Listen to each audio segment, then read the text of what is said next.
Well, well, well. There is apparently a new sheriff in town, and his name is Mark Walter, the billionaire investor and CEO who just dropped a record-breaking $10 billion in his surprise acquisition of the majority stake in the Los Angeles Lakers.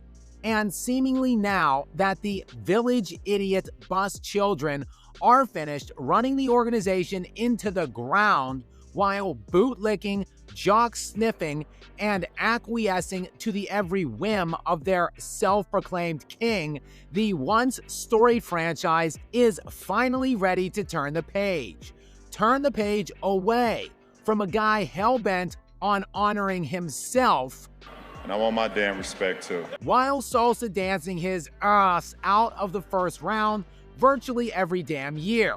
Walter, though, is seemingly sick of it all, and the signaled movement away from the LeBron era in Lakerland began with the very act of Walter purchasing the team in the first place, when, God forbid, James was not informed of the sale, but according to reports, a certain 26-year-old megastar in Luka Doncic was. So perhaps the problem in Hollywood between James and the storied franchise didn't just begin with Walter, but rather with Luka Doncic himself. After all, Bron also wasn't informed by the franchise that they were trading Anthony Davis, James's longtime confidant, for Doncic, a ball-dominating point forward who plays essentially the same role as LeBron, only better.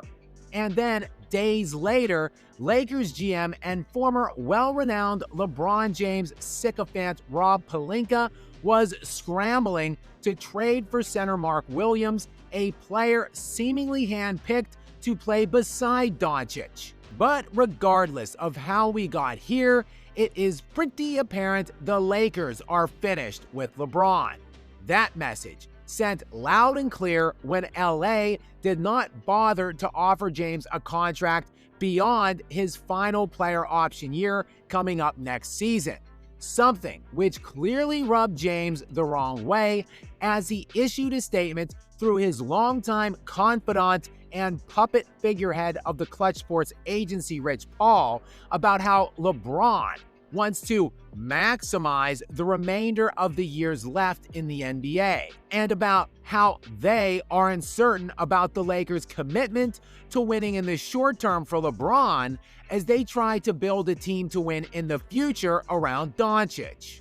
But despite all of that passive-aggressive posturing and pouting, LeBron still executed that final year $52 million player option, only to then, like days later, send out smoke signals that he might potentially want to explore the trade market, only to have the vast majority of teams interested in bringing James on board indicate that they were in fact only interested in bringing LeBron on if he were bought out, which of course is a hilarious bit of irony because James could have easily just declined that player option and got right into free agency now.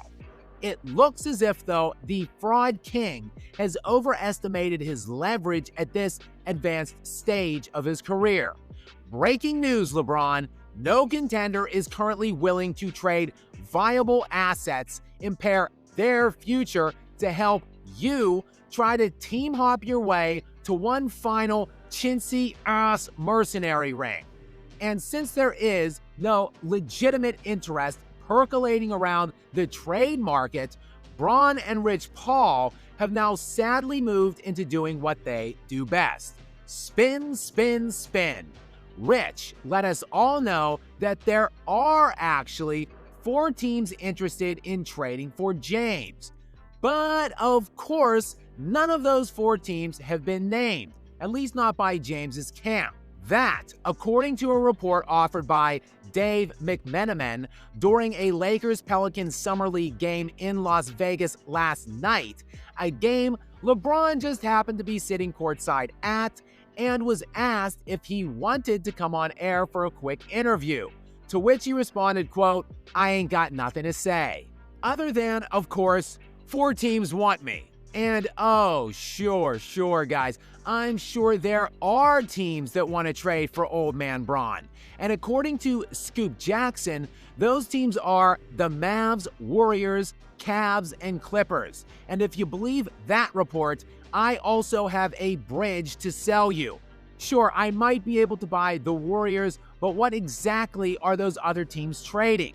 Earlier reports already contradict this one, that the Mavs and Cavs definitively would not be interested in adding James unless it was in the aforementioned buyout scenario. No way these destinations are viable places he wants to go.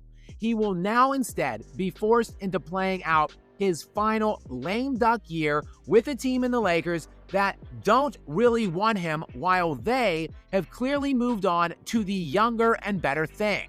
James, meanwhile, humiliatingly, will have to decide if this will be his final season in the NBA, or if he and Paul will need to spin again the fact that LeBron wanted to move on somewhere else next season, which is a clear lie, as James has been building his dream house in Beverly Hills for the last 5 years, while all of his businesses are based in LA and his kids all go to school in LA.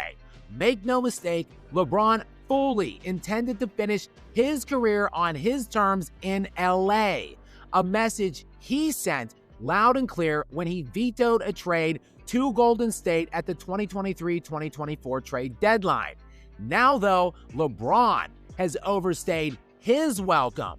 So will he now be strong-armed into just retiring at the end of this year, likely a year at least earlier than he intended, or play on next year elsewhere, either for some non-contending team for a meaningless farewell tour, or for a contender that doesn't realistically have the space on their books to sign him to anywhere near a contract befitting the Kings' massive ego.